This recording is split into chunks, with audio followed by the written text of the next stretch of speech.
Hello, I'm Luke Ford, and I want to be your moral leader. And the Lakewood Jewish community in New Jersey was absolutely shocked this week after learning that an Orthodox man been living in the heart of their community was anything but an Orthodox Jew. This guy moved into Lakewood 3 years ago, or a few years ago, sent their kid to a Orthodox yeshiva. He prayed 3 times a day in shul, and he was not even Jewish. Apparently, this guy was known as Mr. Natan Levy, and he contacted this outreach group called Partners in Torah a few years back, and he said he was interested in learning more about his quote-unquote Jewish roots.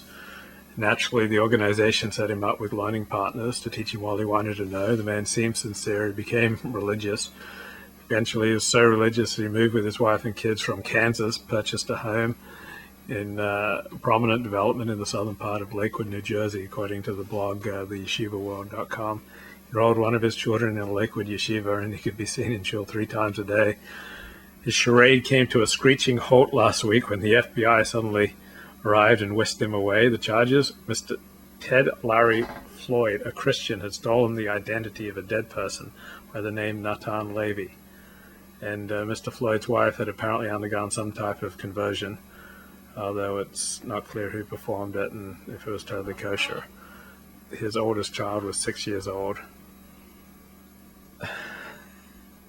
So this is a great story. Here's another good story in connection with this. Once the imposter was exposed, the Rebbe the imposter learned with asked the imposter how he could keep Shabbos every week in Lakewood after learning that a Gentile gets the death penalty under Jewish law for keeping Shabbat. The imposter said he always kept a key in his pocket on Shabbos so as to be breaking Shabbos. The Rebbe responded that he wasn't breaking the Sabbath because Lakewood had an eruv, so a key in the pocket was okay. The imposter responded, "You may hold by the eruv, but I don't." And then here's a great comment. The Peshuta Yid writes, "The worst part of it is that he actually wrote many volumes of answers to questions of Jewish law, shilas and tshuvas. He was well on his way to becoming a renowned posek, a decider of Jewish law. He was even giving smika, rabbinic ordination, to others." Another comment, here you have a guy, a professional crook, and he feels perfectly comfortable moving to Lakewood. What does that tell you about Lakewood? So, great story. Check it out on my website, lukeford.net.